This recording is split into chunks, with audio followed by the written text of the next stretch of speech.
gentlemen, it is officially 2 weeks since I've had the brand new MacBook Air. Now, I know I haven't done one of these tech videos in a while now, but given the fact that yes, I am back in school, but now that I've been testing out this laptop for the past 2 weeks, I figured it's the perfect time for me to share with you guys a couple more of my thoughts to help you determine whether or not this is going to be the laptop for you. Now, this video won't be as technical or as cinematic as my other videos because, to be honest, I just haven't had time to really put this thing to the test. So this is really a 2-week overview, going through my thought process as a student, not so much as a video editor, but really just taking this laptop to class every single day, taking notes, doing assignments, and really just going through the basic functions that I would use it as a student. Now, first up, let's go ahead and talk about, well, the design. Now, obviously the MacBook Air is one of the most popular options when it comes to laptops, especially for students, because as the name suggests, well, it is just incredibly light. Every single time that I'm taking this to class or taking it out of my backpack, I'm just so impressed, not only by the form factor, but just how slim and portable it is. I can literally just slide it in and out of my backpack. It doesn't weigh me down and it doesn't feel clunky. And I did decide to opt for the 15-inch MacBook Air. Number one, I knew I wanted a bigger screen because I do a lot of photo editing, and having that 15-inch real estate, which gives me so much more room when it comes to my photo or video editing. And even as I've been using it to write scripts, look through my syllabus, just any sort of documents that I need to pull up, just having this massive 15-inch display has been an absolute game changer.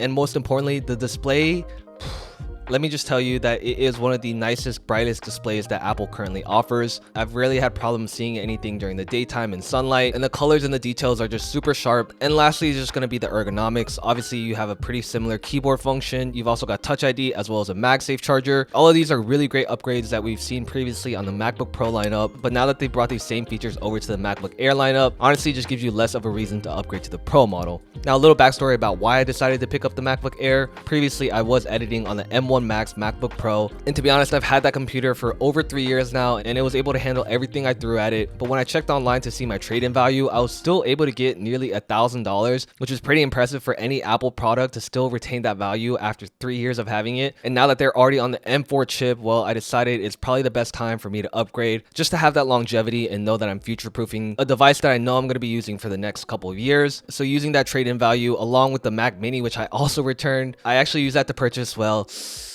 a MacBook Pro. Now, I'll talk a little bit more about that later, but because I did spec it out, it wasn't going to be coming for a couple of weeks. So right after I traded in my laptop, I just went ahead and picked up the Air, knowing that I had a 2-week return policy. And to be honest, after using it for these 2 weeks, I've got to say, I really don't want to return this.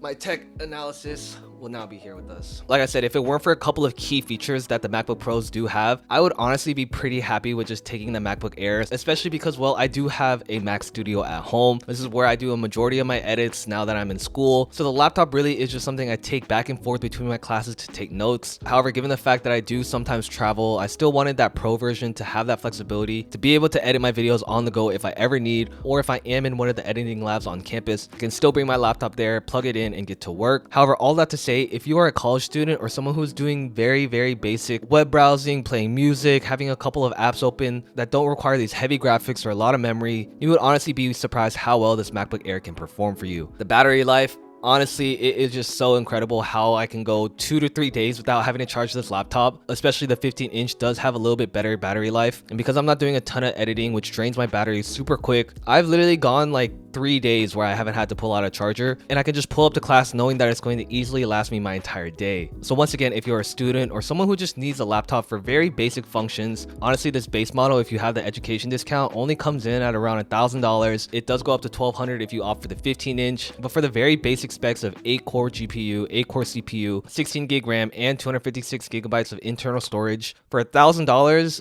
that is probably one of the best deals you're going to get for any sort of laptop if you are a student right now. The only upgrade I would possibly recommend making is upgrading your RAM, particularly if you're doing any sort of video editing or something that's going to be using multiple applications at once, or upgrading your internal storage if you do a lot of photo editing and you don't want to carry around a hard drive. For me personally, I just love being able to import both photos and videos straight onto my laptop and not have to worry about transferring it to a hard drive, which is why then I would upgrade to the 512 gigabyte. And lastly, when it comes to just the basic functions of this laptop, it really is just a perfect companion as a student. The speakers have some pretty fantastic sound quality. Once again, the battery life will last you several days. And most importantly, it's just going to be the portability and form factor. You're going to class every single day, throwing it in and out of your backpack. You want something that's light and easy to carry, and the MacBook Air just checks all of those boxes. All right, now real quick, when it does come to your video editing, obviously time is one of your most important factors, which is why I'm constantly using the sponsor of today's video, Artlist. Now, obviously, you guys have heard me talk about them a couple of times on the channel, but recently they just came out with their Artlist library extension, which is a super easy tool to install into your editing software like Premiere Pro, DaVinci, or Final Cut. And the great thing is you can stay in your creative flow by directly downloading any of the assets you need within your project. So if you need a sound effect, music, stock footage, or even an AI voiceover, literally all you have to do is open up the extension in your editing software, download that file, and it's going to import directly into your bin. So you no longer have to worry about dragging it into the appropriate folder on your hard drive, and honestly saves so much time, especially when you're in that flow state. And they also have their AI voiceover feature directly available in this extension, so you can type out whatever text you need, as well as the tone, speed, and even accent that you need. So it's all readily available directly within this plugin, which makes it super easy to get the exact voiceover you need. So if you guys haven't already downloaded Artlist and use this plugin, make sure to head to the link in my description, and if you sign up for an annual plan, you can actually get 2 months for free. But let's get back to the review. However, I know you guys saw this coming. If you are someone like me, a content creator, a videographer, a filmmaker, someone who heavily relies on video and photo editing softwares, things like Premiere, Final Cut Pro, Lightroom, Photoshop, After Effects, these are all very heavy graphics and memory intensive applications that the MacBook Air will struggle to get any of that done. Like I said, I haven't done too much editing on this, but I just scrubbed through a couple of timelines, which are pretty viewable and you can definitely get by, especially for editing in 4K. But rendering out a 12-minute video took almost 20 minutes, which, as you know, if you're constantly putting out content, even 20 minutes to wait around just for it to render is wasted time that you could be spent editing on another project. So just the fact that you can't get those faster render times that you would expect from Mac Studio or a MacBook Pro already takes us off the chopping block for me. Secondly, man, this is the biggest thing: no SD card reader.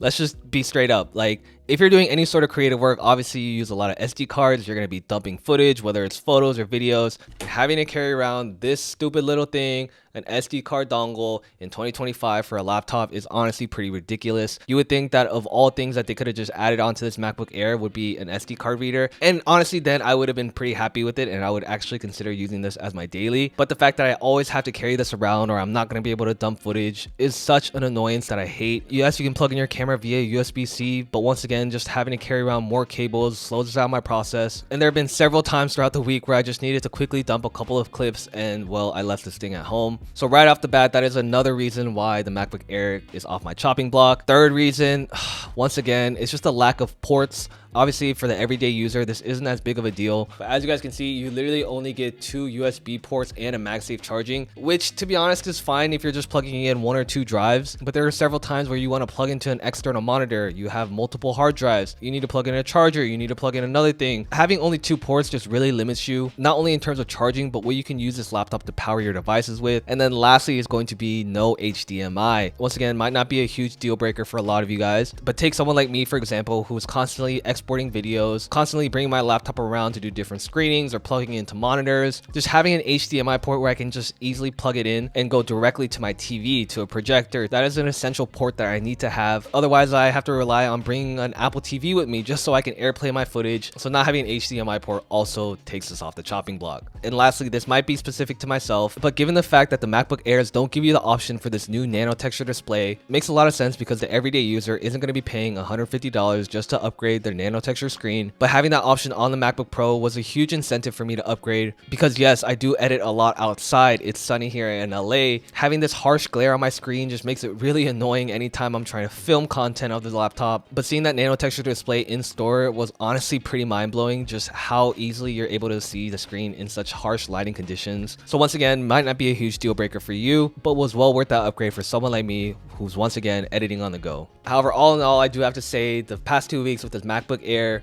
have honestly been a dream. I've missed carrying around these larger model laptops because it's just so nice having a larger display. Once again, just the size and slimness of this laptop, truly unbeatable. I really hate the design of these new MacBook Pros because they're just so much thicker, clunkier. Just brings me back to the old era of those MacBook Pros that were like an inch thick compared to these MacBook Airs. And I did opt to go for the Starlight color, which is kind of this gold sheer color. Hardly any fingerprints compared to your black versions. I honestly wish I had more time to just play around with it and really put it to the test to see whether or not, if I spec'd it out, it could be my daily laptop. And who knows, maybe I end up getting this MacBook Pro and it might just be overkill for what I need and I do revert back to this MacBook MacBook Air. But once again, today is the last day on that return window, so I'm about to head out and drop this baby off. But I hope you guys enjoyed just a little bit more of a chill, informative video talking about my experiences with this laptop. If you guys did, don't forget to drop a like down below, and I'll see you guys in the next video. Peace.